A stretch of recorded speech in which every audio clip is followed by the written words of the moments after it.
L'idée ici que j'aimerais vraiment partager, c'est que vous preniez conscience que connaître ses valeurs, prendre la décision d'incarner ses valeurs, peut totalement métamorphoser votre vie sous tous les angles, quelle que soit la situation dans laquelle vous êtes, quel que soit le domaine de vie, quel que soit ce que vous vivez.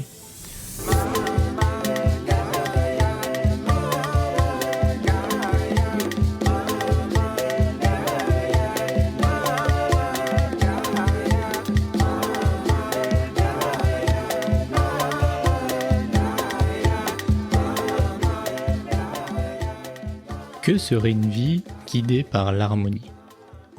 Que serait une vie libérée des masques qui nous empêchent d'être nous-mêmes? Bonjour à tous, je suis Gaël Salési et bienvenue sur le podcast Harmoniser sa vie. J'ai entamé depuis quelques années une quête de l'harmonie et à travers ce podcast, je souhaite partager avec vous les différentes idées qui m'aident au quotidien à ramener plus d'harmonie dans ma vie. Nous allons donc ensemble découvrir le monde du développement personnel harmonisé à la spiritualité. Je vous donnerai chaque fois des clés, des outils nécessaires pour se développer personnellement, mais à chaque fois avec une sagesse spirituelle.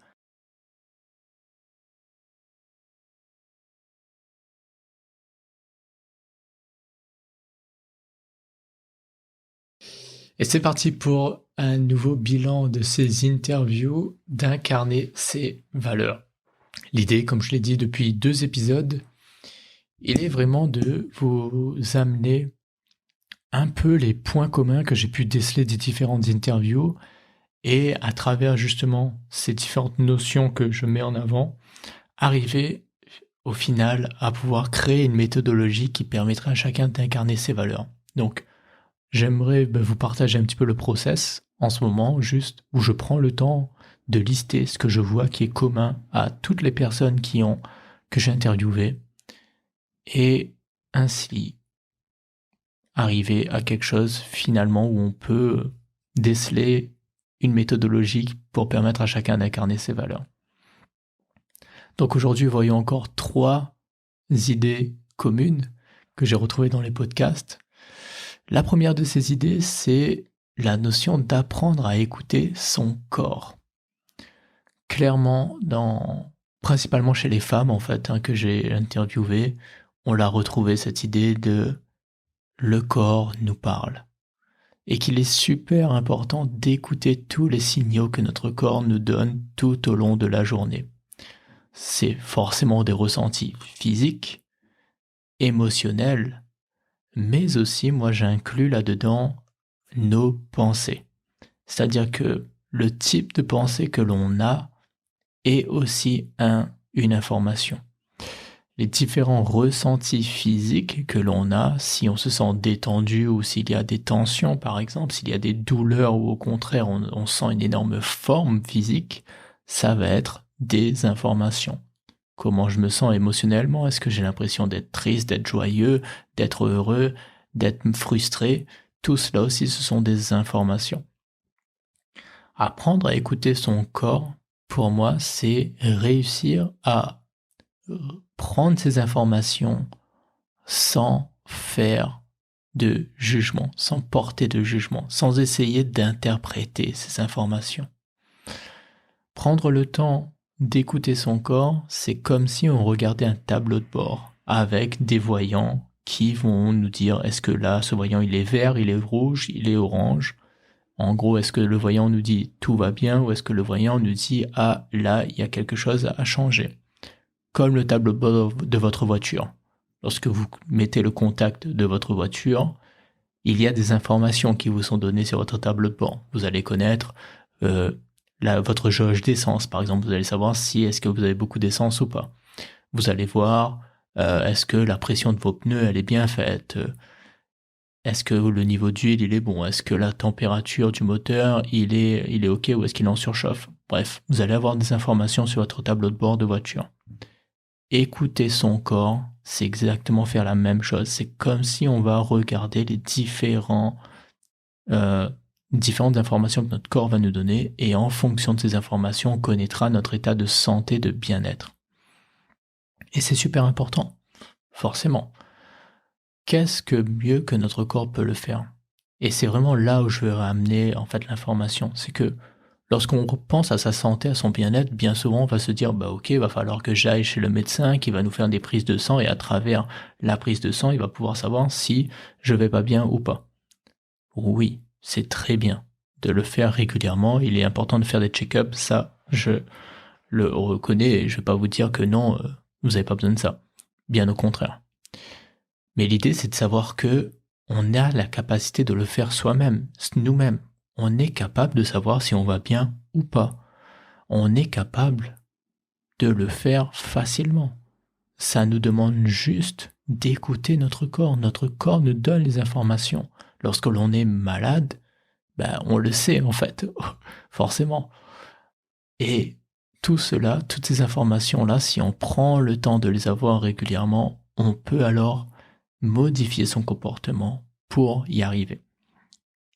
Si vous regardez bien, toutes les personnes que j'ai interviewées nous ont parlé de cela. Certaines personnes nous ont parlé de moments spécifiques dans leur vie où justement elles n'écoutaient pas leur corps et qu'elles sont tombées malades.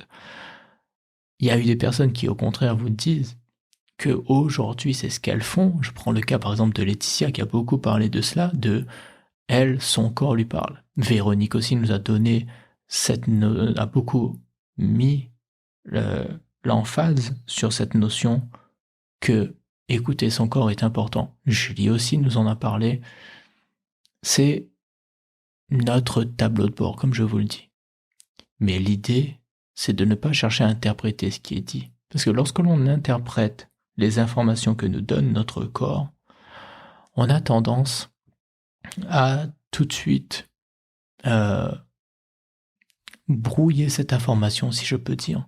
On va forcément chercher à modifier l'information ou à ne pas la prendre en compte.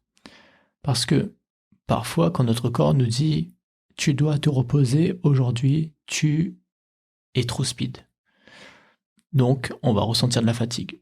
Et on aura tendance à se dire « ah, j'ai pas envie d'avoir cette information-là, j'ai trop de choses à faire, j'ai trop de pression, je peux pas me permettre tout simplement de me reposer là actuellement. Non, c'est pas possible. Donc on va forcer quand même. Et donc on ne prend pas en compte l'information. Donc, ce qui est important, c'est vraiment d'arriver à se dire je prends en compte les informations et je n'essaye pas non plus de... Elle ne veut pas créer des tensions chez moi en fait, le fait d'avoir l'information. C'est-à-dire que bien souvent, beaucoup de personnes, le simple fait d'écouter leur corps va les stresser en fait. Je vous donne un exemple concret vraiment pour illustrer ce que je suis en train de dire. Le matin, je vais faire mon footing et vu que l'hiver est rentré il y a quelques semaines, de cela, j'ai vraiment le souvenir là du moment où je suis parti courir un matin et je me suis dit ah ouais mais là franchement il commence vraiment à faire froid parce que vous voyez quand vous allez si vous faites du sport lorsqu'il fait très froid vous respirez l'air glacé, ça brûle un peu au niveau des poumons, au niveau de la gorge en fait. Et là j'avais eu un peu ce choc là tout de suite. Et le simple fait de le ressentir, de me concentrer dessus, j'avais l'impression que ça devenait de pire en pire en fait. Et du coup, il y avait presque un côté de moi, comme si je me disais ah ben non mais là, je vais pas pouvoir courir comme ça, il fait trop froid, c'est difficile, non j'arrête.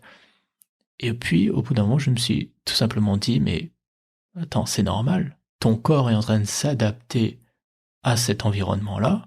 Ok, et il t'envoie une information pour te dire, ok, il fait froid, voilà comment le corps va s'adapter, qu'est-ce qu'il doit faire. Et donc j'ai juste dit, ok, mon corps me donne juste une information, je continue. Et au fur et à mesure, en fait, on voit que notre corps, il s'adapte. Il sait très bien faire. Hein. Il sait mieux que nous qu'est-ce qu'il faut faire. Et ça, c'est super important. Lorsqu'on a confiance en son corps, lorsqu'on développe en fait de plus en plus là, je me dis, c'est juste une information. Mon corps n'est pas en train de mourir. Je vais pas tomber malade aussi parce que j'ai ressenti ça. J'ai juste fait, ok, je reçois une information là maintenant. Je sais que je suis capable d'aller courir. C'est bon. C'est pas parce qu'il fait un petit peu plus froid que tout de suite mon corps va pas suivre. Il est habitué à aller courir le matin. Donc derrière, il y a cette notion en fait qui se met en place de juste, c'est une information. Très bien, merci mon corps de m'avoir donné l'information. Et voilà. Mais si je m'étais attardé dessus, si j'avais mis justement en train de me dire attends là, mais il y a quelque chose qui va pas, oh c'est pas bon, j'aurais commencé à stresser, j'aurais créé de nouvelles tensions en fait dessus. Tandis que là, le fait d'accepter l'information que me donne mon corps m'a permis de faire mon exercice tranquillement, sans problème. Donc, apprendre à écouter son corps, il y a cette notion qui est super importante. Petite pause dans le cours de notre épisode pour t'informer que chaque semaine, je mets gratuitement à la disposition des abonnés de ma newsletter un résumé écrit avec les points clés du dernier épisode. Si tu n'es pas encore inscrit, je t'invite à cliquer sur le lien dans la description et tu recevras immédiatement dans ta boîte email le PDF de l'épisode du jour. Ainsi, tu pourras à tête reposée les relire pour mieux te les approprier. Allez, reprenons sans plus tarder le cours de notre épisode. La deuxième idée qui est développée dans les interviews et qui a été revenue, qui va faire lien en fait avec ce que je viens de vous partager, c'est l'importance d'avoir des pratiques de connexion à ces valeurs, d'avoir des pratiques d'ancrage, j'appelle presque cela. C'est-à-dire que si on regarde bien, tous les intervenants nous ont partagé des méthodes qu'ils utilisent pratiquement quotidiennement pour pouvoir rester en accord, en connexion avec les valeurs. D'avoir cette notion qui va les guider. J'ai plusieurs fois dit que les valeurs sont comme, on va dire, une boussole, notre étoile du Nord. C'est notre guide. Le moyen pour pouvoir être guidé, c'est de regarder cela. Mais comment est-ce qu'on regarde ces valeurs, vous allez me dire? L'idée, c'est justement d'avoir des méthodes pour cela. Et chaque personne, si on regarde dans les interviews, avait développé un petit peu une méthode qui est personnalisée. Marc nous a parlé, par exemple, de sa méthode de dissociation. Il était difficile à sortir, celui-là. Donc, Marc nous parlait de sa méthode de dissociation, c'est-à-dire qu'il s'imaginait être derrière lui, se regarder, en fait, et ainsi pouvoir dissocier des différentes tensions qu'il peut y avoir. Et ainsi revenir à l'essentiel en quelque sorte. C'est une méthode qu'il a.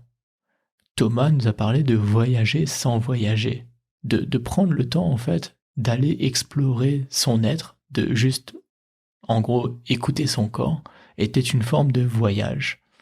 Véronique a elle utilisé le terme de chouchouter son corps, de vraiment prendre le temps de se masser, de juste prendre soin de son corps tout simplement. Cyril, il utilisait le yoga pour pouvoir justement lui être beaucoup plus connecté à lui-même. Nakash, c'est la prière. Marion, c'était l'écriture.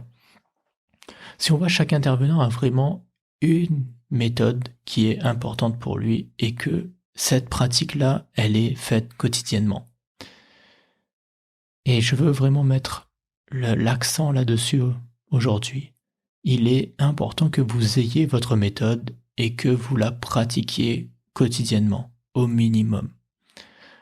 C'est super important d'avoir ces moments-là au quotidien, parce que moins vous allez écouter vos valeurs, plus vous allez forcément avoir des chances de dévier de votre accord avec elles. Si vous avez une boussole, par exemple, et que vous voulez vous diriger sur un chemin, mais vous regardez cette boussole une fois par mois, vous avez largement de grandes chances de vous tromper de chemin, de sortir justement du bon cap. Parce que si vous êtes sur un bateau, par exemple, les vagues vont bouger, les différents courants vont vous emporter et vous risquez de perdre le cap. Donc il est nécessaire de regarder régulièrement la boussole, de regarder sa carte.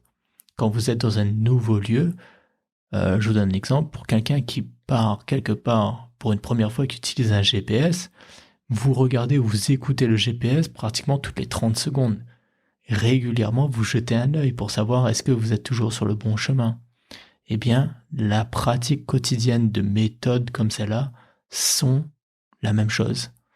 Ça vous permet de regarder à l'intérieur de vous. Ça vous permet d'écouter votre corps, et de jeter un œil sur votre tableau de bord et avoir les informations. Il faut le faire régulièrement. Plus vous allez le faire, et plus ça sera facile de réguler votre vie. Moins vous allez le faire, et plus hautes vont être les chances de vous perdre et de partir sur un chemin qui n'est pas en accord avec vous. Donc, ces méthodes de méditation, de pratique de respiration, tout ce qui va vous ramener en fait à une reconnexion à vous-même sont de bonnes pratiques. Il en existe énormément. J'en ai partagé aussi dans les épisodes que j'ai fait personnellement, dans les interviews, comme je vous l'ai dit, les différents intervenants les ont partagés. Donc je vous invite vraiment à écouter à nouveau tout cela. Le dernier point commun que j'ai envie de partager avec vous, c'est que les valeurs régulent tous nos domaines de vie. Ce que j'ai beaucoup aimé en fait dans les interviews, c'est que chaque personne nous a expliqué des moments de vie personnels, des moments où elles ont pu se reconnecter à leurs valeurs et que cela a impacté un domaine de vie particulier. Laissez-moi vous donner des exemples. Véronique, par exemple, nous a parlé de son expérience qu'elle a eue vis-à-vis de sa santé, la maladie qu'elle a contractée, et que du coup, tout cela l'a amené à revenir justement à une reconnexion avec ses valeurs. Sonia nous a parlé de sa relation avec son fils. Donc la relation parent-enfant aussi a un lien avec les valeurs. Et Laetitia, elle, nous parlait de sa capacité de professionnellement, comment elle est une personne qui aime interagir avec les personnes et de créer justement du lien, une cohésion. Donc forcément, cette valeur-là impacte énormément son travail. Laetitia est une personne qui crée du lien énormément avec une facilité et presque, on pourrait dire que son travail repose là-dessus. Cyril nous a parlé de l'aspect social, en fait, qu'à un moment, lui, il avait besoin d'être entouré de personnes qui le nourrissent, de personnes qui, justement, vont être en accord avec ses valeurs, et que du coup, s'il faut faire des coupures de cesser de fréquenter certaines personnes, il le ferait. Donc ça régule aussi sa vie sociale. Et une chose importante aussi, c'est que nos valeurs peuvent nous amener jusqu'à réaliser nos rêves. Alicia, dans la dernière interview, nous a parlé du rêve qu'elle avait d'accoucher de manière naturelle comme elle le souhaite réellement, sans aucun accompagnement médical. C'était une des choses qui était importante pour elle. Eh bien, parce qu'elle était en accord avec ses valeurs d'homéostasie, elle est justement arrivée à cela. Elle a réalisé son rêve. Et ça s'est super bien passé. Donc, l'idée ici que j'aimerais vraiment partager, c'est que vous preniez conscience que connaître ses valeurs, prendre la décision d'incarner ses valeurs, peut totalement métamorphoser votre vie sous tous les angles, quelle que soit la situation dans laquelle vous êtes, quel que soit le domaine de vie, quel que soit ce que vous vivez. Le simple fait de vous pencher, de vous concentrer sur vos valeurs va forcément apporter une amélioration dans ce domaine. C'est un outil universel, c'est un outil qui est d'une puissance phénoménale, que lorsque l'on prend le temps de se reconnecter à sa valeur, quand on prend le temps de la connaître, quand on prend le temps de vraiment ressentir, de s'aligner, de décider de mettre sa vie en alignement avec les valeurs les plus profondes que l'on a, tout peut être métamorphosé en à peine quelques mois. Ça peut être magique. Dans les accompagnements que j'ai faits avec mes clients, je peux vous dire que parfois il y a des transformations qui sont phénoménales, juste parce qu'on a travaillé sur les valeurs. Je crois fortement, moi, en cet exercice, je crois fortement en cet outil, et je souhaite vraiment que chaque personne puisse comprendre à quel point c'est important, et que si vous prenez le temps de faire les exercices, qui vont vous demander peut-être 1 heure ou 2, mais de juste identifier vos valeurs, de décider quelles sont vos 5 valeurs les plus hautes, de vous dire aujourd'hui, je vais faire en sorte que ma vie soit alignée avec ces valeurs. Je vais régulièrement me demander, est-ce que je suis en accord avec cette valeur? Qu'est-ce que je peux faire pour être plus en accord avec cette valeur? Quel changement je vais mettre en place dans ma vie pour être en accord avec ces valeurs? Vous allez transformer votre vie. Et pour le mieux. Parce que vous allez vous reconnecter à vous-même.